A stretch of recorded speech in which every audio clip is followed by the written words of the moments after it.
बसलीच नाही मी. हा 2 महिने, तिसरा महिना आहे हा, खाली नाही बसली मी, कबस नाही. वाकली पण नाही. नमस्कार, हे ताई आहे माधुरी ताई. हे प्रॉपर नागपूरचे आहे आणि हे माझ्याकडे जेव्हा आले होते तर यांना चालणं पण होत होतं आणि यांना फिरणं पण होत होतं, बसता पण भेटणं होतं. जे खुर्चीमध्ये बसू शकतो आपण तसं नाही. आता त्यांना मी खाली बसवलं आणि खाली 3 महिने झाले ते बसलेसुद्धा नाही. त्यांची जी प्रकृती जेव्हा माझ्याकडे आली होती तर बघणं लायक होती मित्रांनो. आणि त्यांच्या जे चेहऱ्यावर जे दुःख जे जे दिसत होता आणि खूप वेगळं दुःख होतं. तर चला, देर आहे दुरुस्त आहे आणि आपल्या हाताला अगर यश मिळालं त्यांना, आता प्रयत्न करत आहोत आणि आपण 100% आणण्याचे प्रयत्न 100% करू. मित्रांनो, हे 6वा लेप आहे शुभ आपला माधुरी ताईचं, आपण बघू शकतो. आणि यांच्या कंबरचा प्रॉब्लेम आहे. हे माधुरी ताई आहे, आपण बघू शकतो. त्या माधुरी ताईंना जे प्रॉब्लेम होतं ते कमरीचे होतं. कमरीची गादी त्यांची सरकली होती आणि त्या गादीमध्ये गॅप पडली होती आणि चिपकली होती आणि त्या गादीमध्ये जे नस राहतात ते नस दबली होती आणि त्यांना चालणं फिरणं उठणं बसणं खूप विकट परिस्थिती होती. मित्रांनो, तुमच्यापर्यंत पोहोचायचं कारण असं आहे की जे करून आपले जवळपास मित्रपरिवार आहे, त्यांचे नातेवाईक आहे, त्यांना हा व्हिडिओ गेला पाहिजे आणि तेही दुःखातून बाहेर निघले पाहिजे, अशी आमची भावना आहे. धन्यवाद. मी यांना पण म्हटलं होतं का ताई तुम्ही कुणाला? पेशंटला माधुरी ताईंना म्हटलं होतं की का ताई तुम्ही अशा ठिकाणी आले की तिथं खरंच तुम्ही डॉक्टरचं काम लेप करू शकेल का. तर मग मला आता तरी पेशंट जो आहे थोडा परफेक्ट चालत आहे, बसत आहे, उठत आहे, सगळं क्लिअर, त्याचं मुवमेंट्स जे आहे व्यवस्थित आहे. तर पेशंट आता सगळं क्लिअर झाला आहे. तो 2 दिवस 2 लेप झाले होते त्यांचे. 2 लेप झाल्यानंतर ताई म्हटलं का जाते तू इथं, टाइमपास कशाला करताय, जा तू डायरेक्ट दवाखाना हॉस्पिटलमध्ये जा आणि ऑपरेशन वगैरे करून मोकळा कर. तर खूप त्रास होत आहे तुला, मलाच चांगलं नव्हतं वाटत. हा ढाब्यावर येतपर्यंत त्याचा खर्च, तेवढा त्रास त्यांना सहन करायला लागत होता, मलाच चांगलं नव्हतं वाटत. रडत होत्या त्या गाडीमध्ये अगोदर. आता ठीक आहे, आता काहीच प्रॉब्लेम नाही. मी माझी स्पीड तेव्हा 40-50ची राहायची मी जेव्हा येत होती तेव्हा. आता मी 80-90-100 पर्यंत आलो आज गाडी घेऊन. पेशंटला काय त्रास? काहीच त्रास नाही, काहीच म्हटलं नाही. ते चांगली आहे, म्हणजे चालू शकते. किती टक्के आराम आहे तुम्हाला वाटतं? तरी 60-70% आराम आहे. 70-80% आराम आहे पेशंटला. जेव्हा माझ्याकडे आले होते तसं कसं होतं? म्हणजे त्यांना उठता येतोय, बसता पण नव्हते, चालणं थोडं हळूहळू चालत होत्या. पण आता ते स्पीड त्यांची वाढली. अगोदर तुम्ही असं बसत होते का खुर्चीवर?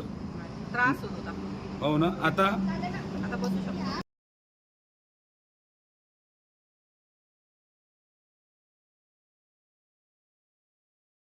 चालत आहे. आणि माझ्याकडे जेव्हा आले होते त्यांना खूप परिस्थिती, मी जे म्हणत आहोत ते बरोबर आहे ताई? हा, चालणं होत होतं का फ्री तुम्हाला? नाही. आता तुम्हाला खुर्चीवर बसता येते का? किती घंटे त्रास वगैरे काही? नाही. हा, नाही. तुम्ही किती महिने झाले बसले नाही खुर्चीवर? 3 महिने झाले. जे दुखणं होतं आता दुखणं कमी झालं. किती चांगला आराम आहे? हो. दिवसभर पण बेल्टच लावून राहत होती कमरेला आणि रात्री पण झोपाच्या वेळेस. रात्री पण बेड लावून झोपत होत्या? आता मी बेल्ट लावत नाही, बिना बेल्टनेच झोपते रात्रीची. हो ना. दिवसभरही नाही वापरत आहो बेल्ट. याआधी गरज पडते का आपल्याला? आता नाही, आता तर नाही लावत. अगोदर तुम्ही रात्री झोपताना दिवस? दिवसात 24 तास लावूनच राहत होते हा बेल्ट. आता हे बसू शकतात आणि उठू शकतात आणि 40-50% त्यांना आराम आहे. धन्यवाद. अगोदर कसं होतं प्रॉब्लेम? अगोदर तर आता बसलीच नाही, 2-3 महिने झाले खाली. पण तुम्हाला शक्य वाटे का खाली पे शक्य असं होणार आहे म्हणून? नाही. हा, नाही ना.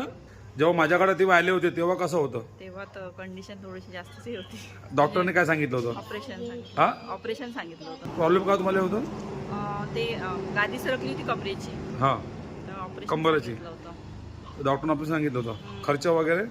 खर्च आम्ही ऑपरेशनचा विचारच नाही केला. आणि हे बसत नव्हत्या, उठत नव्हत्या, पण जे त्रास यांना जे आहे ते खूप त्रास होता, मोठा त्रास होता. तुम्ही कोण आहे त्यांची? आई आहे. काय म्हणतात बाईची तब्येत? आता बरी वाटते पहिल्यापेक्षा. अगोदर म्हणजे नुसती रडतच काय, हो का? कोणच काय ते म्हणजे काही म्हणजे आत्महत्या करावंच वाटते. मी 7 दिवस झाले आणलं त्यांना, पण आता ठीक आहे. तेव्हा तेव्हा तर बिलकुल त्यांना काहीच नव्हतं जमत. आता सगळं व्यवस्थित जमत आहे. हो ना. उठणं चालणं सगळंच. जेव्हा माझ्याकडे आले तेव्हा कसं होते? मला वाटत नव्हतं काय पेशंट कसं होईल. हो ना. ज्या लोकांना तुम्हाला पाठवलं का इथं ज्या तुम्ही दुरुस्त होतात म्हणून त्यांचे आभार मानून थँक्यू म्हणून माझ्यापर्यंत आले, मी त्यांना आश्वासन दिलं की बा तुम्ही असं काही करू नका, मी तुम्हाला बरं करतो. आणि आज त्यांना 50 ते 60% आराम आहे. 5 लेप झालेले आहे. आज 6 लेप झालेले आहे आणि 7वा लेप घ्यायला ते आलेले आहे माझ्याकडं. तर हे व्हिडिओ जास्तीत जास्त शेअर करा, लाईक करा, करून त्यांची परिस्थिती, त्यांना जे दुःख आहे त्या दुःखातून बाहेर निघायची त्यांना संधी मिळेल, त्या दुःखातून बाहेर निघायची. तर माझी अपेक्षा आहे सर्व लोकांना का हा व्हिडिओ आपण जास्तीत जास्त लोकांपर्यंत शेअर केला पाहिजे आणि लोकांपर्यंत पोहोचवा, जेणेकरून जे दुःखाचे लोक आहेत त्यांना संधी मिळेल. आणि आपले सर्वांचे धन्यवाद. शेअर आणि लाईक करा. धन्यवाद. का परवाची गोष्ट आहे सवाले ते रडून दाखवलं का मला वाटत नव्हतं की बाबा का मी दुरुस्त होऊ शकते का नाही होऊ शकत आहे का नाही. जे दिसत आहे ते लोकांपर्यंत पोहोचवत आहे. त्या सर्वांचे आपले धन्यवाद की आपण जे दुःखामध्ये लोक आहेत त्यांना आपण सांगत आहोत आणि सांगलं पाहिजे. हे एक सेवा आहे. माझी विनंती आहे आपण सर्वांना की आपण जास्तीत जास्त व्हिडिओ लाईक आणि शेअर कमेंट करा, जेणेकरून लोकांपर्यंत गेला पाहिजे आणि फॉलो करा.